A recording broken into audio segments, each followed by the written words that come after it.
All right, this is the video for the rest of 9.2. Remember, 9.1 was all about finding the scatter plot of a set of data and looking for that visual line of the best fit that kind of went through most of the points or kind of split our points in half. But we said there's actually a line we can find called the least squares line to do the best job. It's the least squares line is the best fit trend line. So that's what we were looking at in this example. And then we also in 9.1 learned how to calculate the correlation coefficient, which is called R. Remember that told us the strength, or which could have been weak, moderate, or strong, and also positive or negative slope. We did to also talk about if you ever get an R of 0, that means you have no linear relationship. So we are looking at going to be doing the least square line in this group, and we're going to be talking about R squared, which that one talks about what part of our predicted value y can be explained by that variation, that explained variation in the x variable and our least squares line. So that'll be the last piece. So we already kind of went through some of this in class. We talked about how the least squares line is called y hat, and they use these a and b values. Remember, we said you could rewrite this as bx plus a if you want, like a normal slope intercept form. But this is calculated using a lot of those sums that we did from that previous table when we were doing r. So b, which is the slope in this statistical version of this line, is the number of ordered pairs you had times the sum of the xy's minus the sum of the x's times the sum of the y's, all over the number of ordered pairs you have times the sum of the x squareds minus the x's summed and then squared. And then once you get that, you have, we also told you had to find your average of your x's and your y's. That's the bars. So you take your sum of your x's, divide by how many ordered pairs you have, your sum of your y's, divide by how many ordered pairs you have, and that gives you those two values. And then you plug it into this to find the intercept for our least squares line. So notice this is y bar minus b, which is the slope we just found, times x bar. And then that'll be our line we use for predictions. So we kind of looked through this one in class. I kind of just pointed it out that this one was done for us. We have all the x's, all the y's. We squared all the x's. We squared all the y's. We times our x, y ordered pair values together.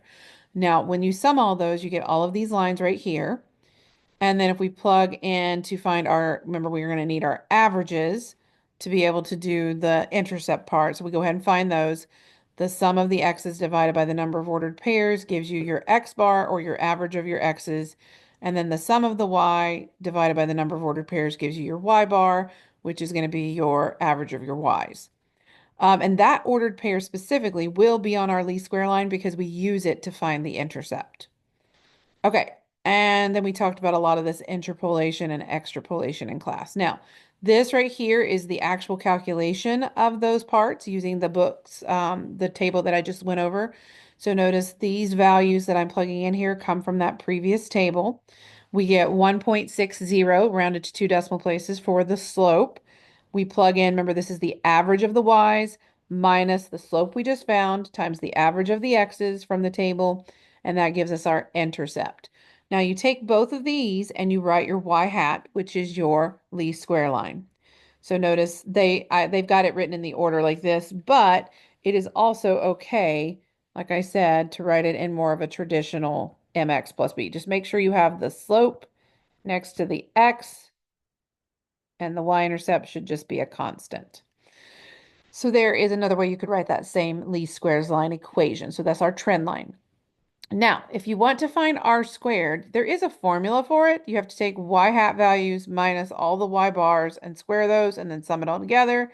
And then you do each y value minus all the y bars. That's the actual y line, not just the trend line. And then you square that after you sum them all together. Now, that's called the explained variation over the total variation. This is actually called the coefficient of determination. Nobody actually usually calculates this using this formula by hand, because if you already did r, you just need to square that to get r squared. So if I have r equals something, I can just square both sides to get my r squared value. So it's not hard to find it if you've already done the work for r. You don't need to know a new formula for that. Now, what does the coefficient of determination, which is R squared, tell us? It says if you compute your sample correlation coefficient R using the procedure for 9.1, we'll just square our R squared. And what it tells us is the value of R squared is the ratio of explained variation over total variation. That is, R squared is the fractional amount of total variation in our Y, our predicted value, that can be explained by using the linear model that we got for the least squares line, which means we're using our x. So it's explained by our x variable and the trend line. And then it says, furthermore, 1 minus r squared is the fractional amount of total variation in y that is due to random chance or to the possibility of lurking variables. So remember I talked about lurking variables a little bit in class when I said, ice cream sales going up and shark bites going up weren't really causing each other to go up. There was that lurking variable of the temperature getting hotter. So, a certain percentage, whatever we get for r squared, we'll do 1 minus that decimal. And that percentage, if you turn that back into a percent, would be what is the random chance or possibility of lurking variables. So the unexplained. All right, so let's look at this. So I've got that same table information. I just pulled it back down here and wrote it. So this was from the table in the previous example. So if you're doing R, you plug all that in. So notice I've got it all typed in here, and we're going to do one from scratch in just a minute. And then we got 0.915. Okay, so that's that. Then we square both sides to get our R squared. And notice when you square it, you actually get 0.837. Now, what that would be written as in a statement, you would say then if we turn that into a percent, we'd say 83.7% of the variation in the wolf population in Denali National Park can be explained by the caribou population, which was the X variable, and the least squares line.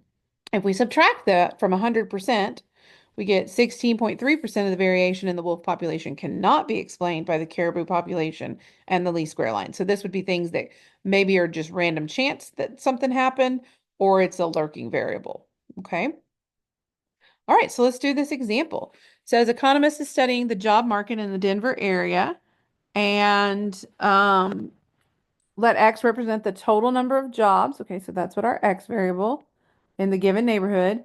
And Y is going to represent the number of entry-level jobs in the same. So we're looking at total jobs versus just entry-level jobs. Y is going to be the entry-level one. So we have 6 neighborhoods. That means our N number of ordered pairs is going to be 6. And we got the information. So the top ones are total number of jobs. The Ys that go with those are from those specific neighborhoods. So that's it's paired like an ordered pair, but they're just the entry level jobs out of those.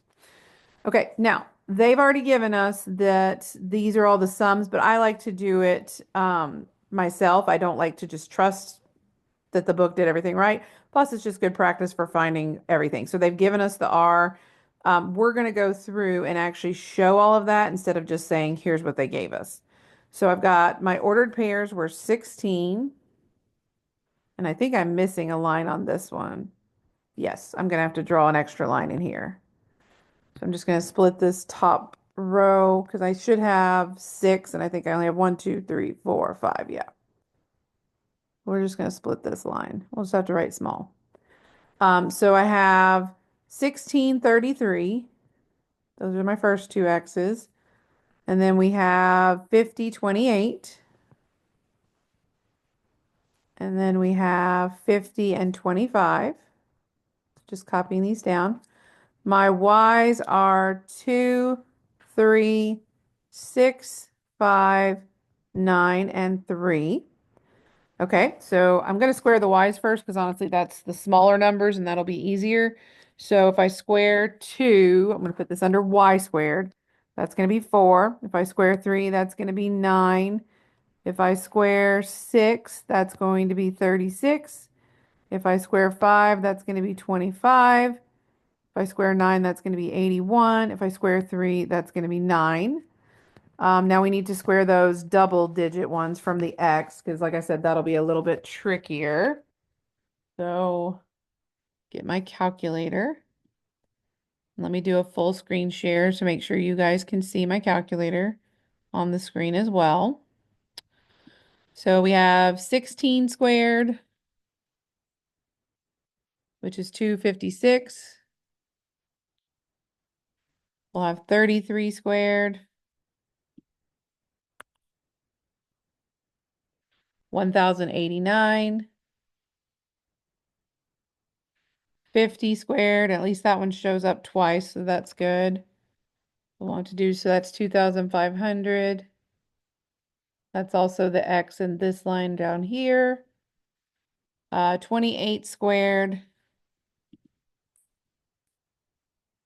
is 784. 25 squared, I believe, is 625, but I'm going to double check that real quick. Yeah. Now we need to multiply each X times its corresponding Y. So 16 times 2 is 32. 33 times 3, that'll be 99. Some of these I can do in my head. 50 times 6 will be 300. Don't know 28 times 5 off the top of my head.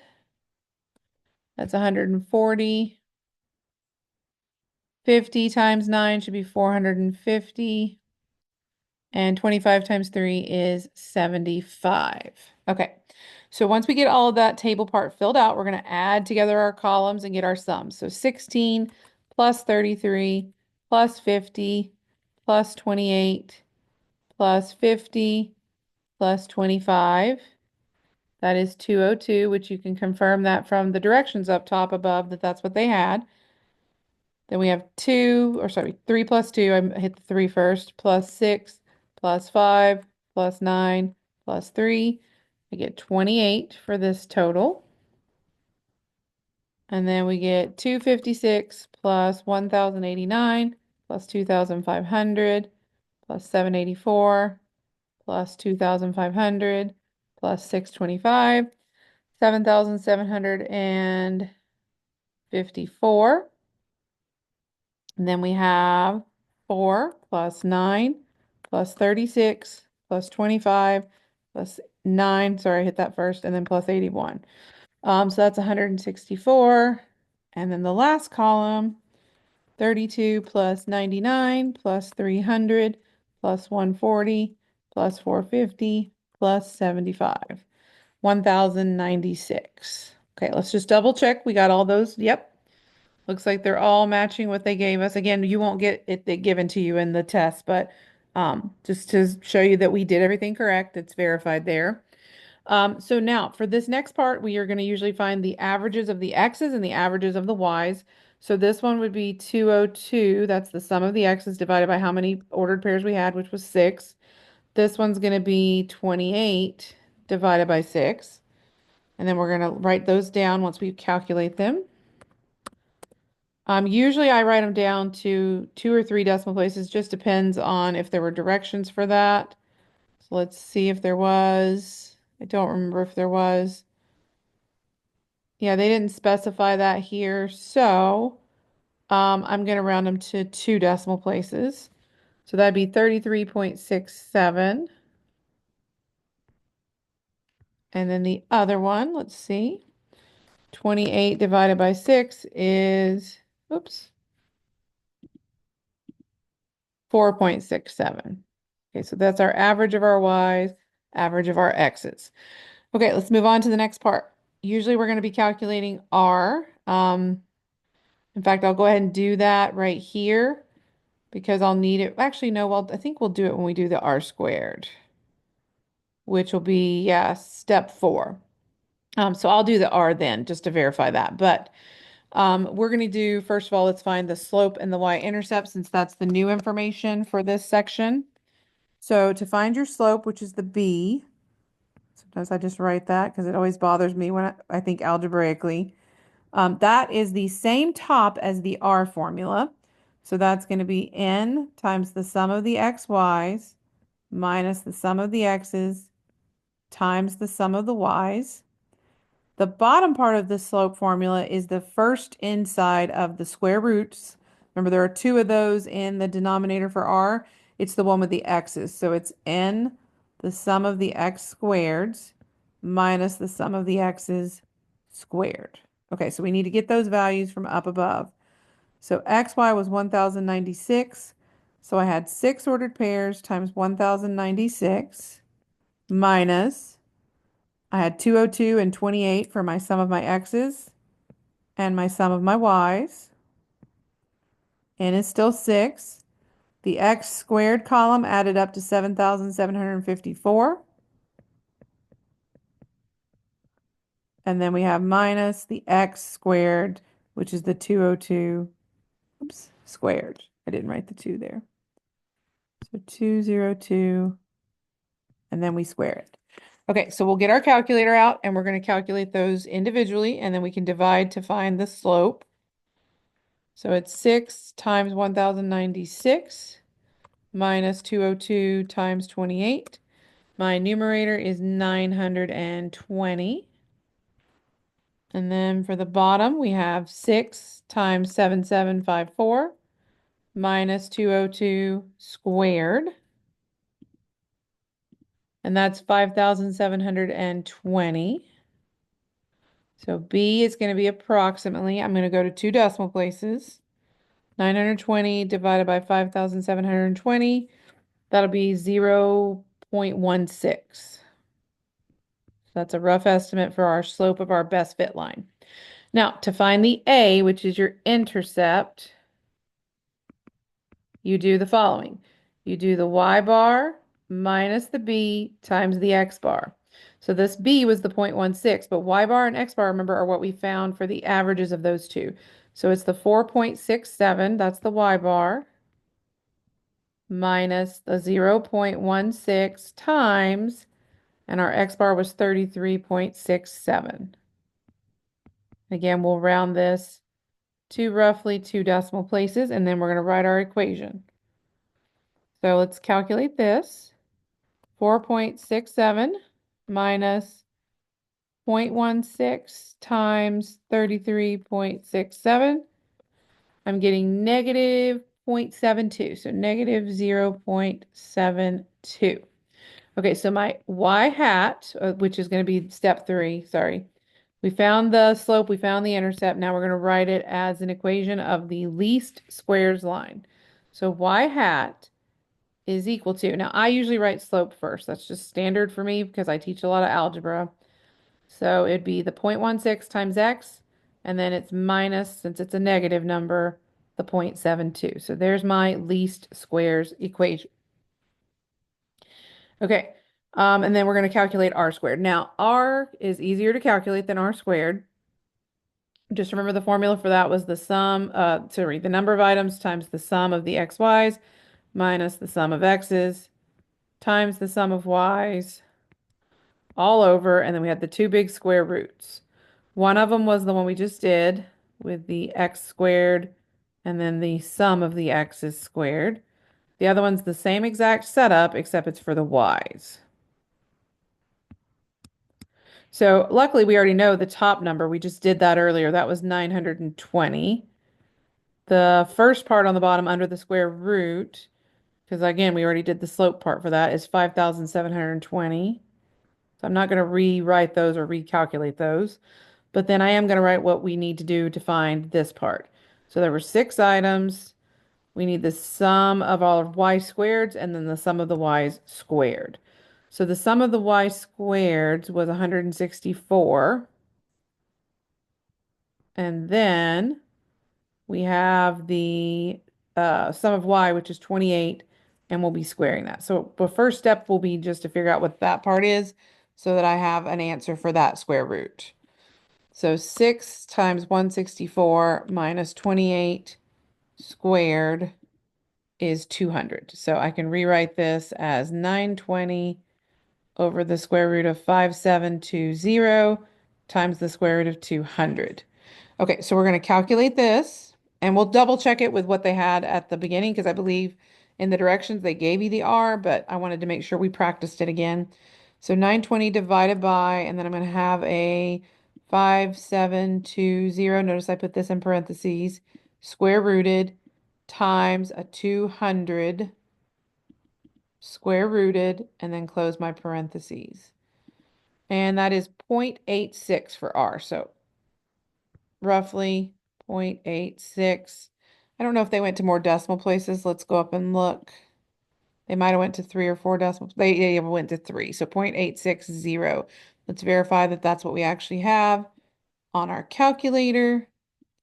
Notice the 0 is followed by a 1. So it's not going to round up. So yes, so this is R. Okay. So that's the R. Now that's not R squared. I need to find that. So R squared is just squaring 0.860. So R squared is going to be, let's find out, 0.86 squared, and we'll usually write this to 3 decimal places as well. Oh, I think I square rooted. 0.86 squared is going to be roughly 0.73. We usually go to 3 decimal places on this as well, which would actually make that bump up. So 6 will bump that 9 up to a 10. So it's going to be 0.740. So let me, whoops, erase. So round into 3 decimal places ends up having an interesting rounding right there. So what this means, just so you have a context for that, so we can say that 74% of the, and then we want our Y variable, which was the number of entry-level jobs. So 74% of the entry-level jobs is explained by the variable X, which was the number of total jobs, and the least squares line. Okay, that's what that tells us. What that also means is that if you do 100 minus the 74, that'll give us, what is that, 26% of the number of entry-level jobs is unexplained by that variable X. I'm not going to redo the parentheses and the least square line. So that extra 26% could be lurking variables. It could just be pure chance that something went different. It could be a couple different things. So that's kind of the explanation statement for R squared. So that's the interpret part. Now, the last step on this is just to actually use the line to predict something. So it says for a neighborhood with 40 jobs, how many are predicted to be entry-level jobs? So we're going to use our equation that we circled, that Y hat, but also I want you to look back at our ordered pairs. 40 is within the smallest to largest range that we have here because we go from 16 to 50. So this is called interpolation. Whenever you are plugging in an X that's within the range of all the X values, you're actually going to get a more accurate prediction from those usually. If they'd asked us to plug in 70, that would have been beyond our range of X's here. That would be called extrapolation. So it's not that it's not going to be close to the right answer. It's just we don't have enough data that far out to know that we're going to be having something pretty close because a trend line could change. I've seen things look linear for a long time and then boom, all of a sudden they change directions or they look more exponential. So just be aware of that. Now, so we're doing the Y hat. Let me get back to draw. Equals the 0.16 times 40, because we're plugging in 40 jobs, plus, what was our, oh, sorry, minus 0.72. And that kind of makes sense because, you're going to have less entry-level jobs, so it kind of makes sense that we're subtracting something. Okay. My calculator got really big. So 0.16 times 40 minus 0.72.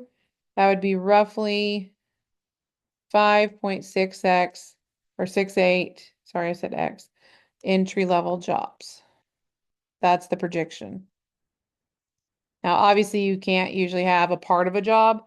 So the directions, follow the directions in the homework. It might say round that to the nearest whole or something like that. Or it might tell you to round it to a decimal place, but this is what we got when we plugged it in. Okay, the rest of this is the U-Try, so definitely look at the ink for that, see if you can do it on your own, and that's it for this video.